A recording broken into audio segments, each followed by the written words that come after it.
Me chamo Pedro, tenho 64 anos e hoje moro numa cidadezinha pacata no interior de Minas. Lugar calmo, sem muito barulho, perfeito para quem já viu coisa demais e só quer sossego. Mas nem sempre foi assim. Tem gente que gosta de contar causos de assombração por diversão, mas o que eu vou dizer aqui não é história para entreter ninguém. É para alertar, porque o que eu vi naquela fazenda em 1983, quando eu tinha só 23 anos, nunca mais saiu da minha cabeça. Na época, eu tinha acabado de conseguir um trabalho numa fazenda distante, perto de um vilarejo esquecido no mapa. O patrão era um homem de poucas palavras, mas justo, e o serviço era puxado, como sempre foi no campo. Eu não me importava com o esforço. Na verdade, até agradecia por estar ocupado, por ter onde dormir, o que comer e uma rotina para seguir. Os primeiros dias passaram sem pressa. Aquele tipo de silêncio que até relaxa, sabe? Só o som dos grilos, do vento balançando as folhas e das galinhas reclamando de manhã cedo. Tudo funcionava no seu ritmo. Lembro bem de como o tempo parecia andar mais devagar ali. O sol nascia por trás das montanhas e se escondia do mesmo jeito, tingindo os campos de um laranja estranho. Às vezes, uma neblina descia do nada, grossa, meio leitosa, e ficava parada por horas, como se o mundo estivesse segurando o fôlego. Tinha noites que eu acordava suando frio, mesmo com o tempo fresco, sem motivo aparente. Um tipo de inquietação que a gente não sabe de onde vem. Achei que fosse coisa da adaptação, mas hoje eu sei que não era isso. Só que foi lá pela terceira semana que tudo começou a mudar. E foi de um jeito que, olha, até hoje eu tenho calafrio só de lembrar. Tudo começou com os animais. Primeiro um sumiço bobo, depois uns rastros estranhos. E quando eu percebi, não era só eu que andava desconfiado.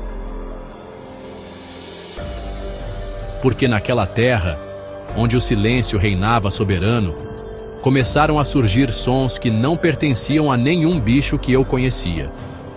Foi numa manhã nublada que notei o primeiro sinal de que algo estava errado. A cerca do galinheiro estava aberta, mesmo eu lembrando nitidamente de ter trancado na noite anterior. 2 galinhas tinham sumido, sem pena, sem barulho, sem rastro. No começo achei que podia ter sido uma raposa, ou até algum ladrão de galinha, coisa comum por aquelas bandas. Mas tinha algo estranho. Nenhuma marca de passo, nenhuma trilha. Só o chão pisado, como se algo pesado tivesse passado por ali. Nos dias seguintes, a coisa foi piorando. Uma ovelha apareceu morta no pasto, de um jeito que eu nunca tinha visto. O pescoço estava cortado com tanta força que parecia mais obra de faca de açougueiro do que dente de bicho. E o mais esquisito, o corpo estava intacto.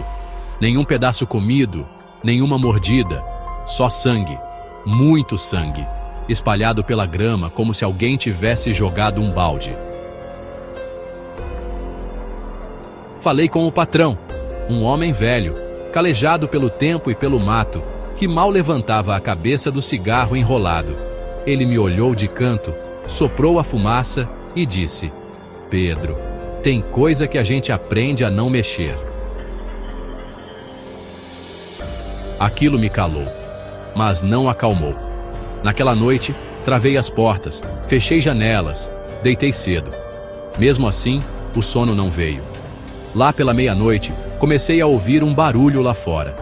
Primeiro, um mugido de dor, agudo, desesperado. Depois, silêncio. Um silêncio denso que pressionava o peito. Então, passos pesados, arrastados, como se alguém ou algo estivesse caminhando pelo pátio, carregando peso. Cada passada fazia a madeira da varanda estalar. E eu, congelado na cama, só conseguia rezar para aquilo não parar na minha porta. Mas o pior veio quando levantei no dia seguinte. No chão de terra batida, perto do curral, vi marcas. Não eram pegadas de bicho, eram quase humanas. Quase, só que com garras. E fundo demais, como se o dono daquelas marcas pesasse muito mais do que devia. E naquela hora, eu soube o que quer que estivesse nos rondando. Não era deste mundo. E naquela noite, naquela maldita noite, eu vi com meus próprios olhos. Eu nunca vou esquecer aquela noite, nem que vivesse 100 anos. O céu estava pesado, coberto por nuvens grossas que escondiam até a lua. Aquele breu total que parece ter sido costurado por mãos que não querem que a gente veja o que está por vir. O vento soprava estranho, meio quente, meio seco, trazendo um cheiro que eu nunca tinha sentido antes. Era doce e podre ao mesmo tempo. Tinha alguma coisa no ar, algo que deixava a pele da gente arrepiada sem nem saber o porquê. Peguei a lanterna velha e saí do alojamento devagar, guiado pelo som.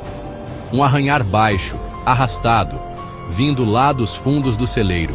Meu coração batia tão alto que parecia querer sair pela garganta. Cada passo no cascalho ecoava como um trovão no silêncio da fazenda. Quando cheguei perto, senti o cheiro, forte, metálico, como sangue velho. E então, vi. A porta do celeiro estava escancarada, tremendo de leve, como se alguma coisa tivesse acabado de passar por ali. E foi só quando mirei a lanterna para dentro que meus olhos encontraram aquilo. A primeira coisa que vi foram os olhos. Amarelos, fundos e inteligentes. Não eram olhos de bicho. Era como se alguma coisa lá dentro estivesse me medindo, me estudando. E então ele se mexeu. A luz revelou um corpo coberto de pelos negros, musculoso demais para ser humano, mas de pé, ereto, como um homem. As garras brilhavam, longas, afiadas. E a boca, meu Deus, a boca, a mandíbula larga, escorrendo sangue, se abriu devagar, deixando escapar um rosnado baixo, que parecia vir das entranhas da terra. Eu não pensei, não raciocinei, só corri. Atravessei o pátio tropeçando nas pedras, sentindo aquele troço atrás de mim. Não sei como consegui chegar até a antiga torre de grãos. Me enfiei lá dentro, fechei a porta e fiquei em silêncio, segurando a respiração enquanto ouvia ele circulando lá fora. Dava para escutar o farejar, o arranhar das garras na parede de madeira. E então, silêncio. Achei que fosse morrer ali, mas ele foi embora. Por algum motivo, ele foi embora. E foi naquela mesma madrugada, suando frio, trancado no escuro, que eu percebi que aquilo não era apenas uma criatura. Era algo mais.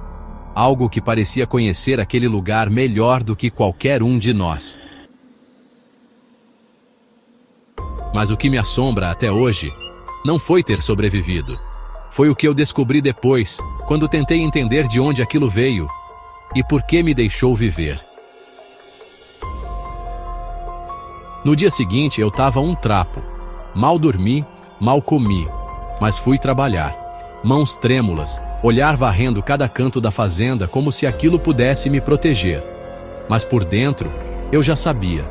Não era imaginação, não era lenda. Eu tinha visto um lobisomem com meus próprios olhos, igualzinho àqueles que a avó contava nas noites frias, enrolada no cobertor, enquanto o vento batia na janela de madeira, e ela dizia pra gente não sair de casa nas luas cheias. Só que agora não era história, era real. Tava ali. E pior, eu não fazia ideia de quem ou o que poderia ser. Até que mais tarde o patrão me chamou. Ele estava sentado no mesmo banquinho de sempre, cigarro no canto da boca, mas com um olhar diferente, mais sério. Não disse meu nome, não gritou, só falou baixo. Pedro, vem cá um instante. Fui, lento, como quem vai ao próprio enterro. Ele ficou me encarando por uns segundos, como se estivesse pesando cada palavra. Então falou: "Você não fez nada de errado." A frase me pegou de surpresa. Eu não disse nada. Só fiquei ali, esperando o resto. "Mas, da próxima vez, não seja enxerido. Tem coisa que não é para ver. Tem coisa que é melhor deixar quieta." Ele puxou a fumaça devagar, olhou para mim e soltou, com aquela voz rouca que parecia vir lá do fundo do peito: "Da próxima vez, eu posso escolher dar mais que um susto." Aquelas palavras vieram frias, mas ardiam por dentro. Foi a confirmação. Ele era o lobisomem e só não me matou porque não queria. Não foi ameaça.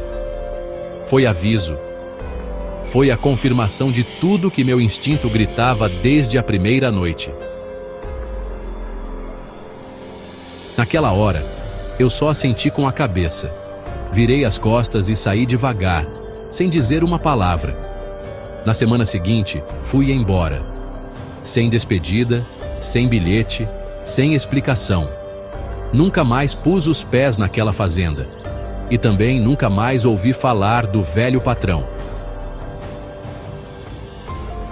Mas às vezes, quando o vento sopra estranho aqui pelas bandas de onde moro, sinto aquele cheiro de novo, aquele doce, podre, e me pergunto se ele ainda tá por aí, esperando alguém novo se meter onde não devia. Mas hoje percebo, há mais coisas entre o céu e a terra do que podemos imaginar.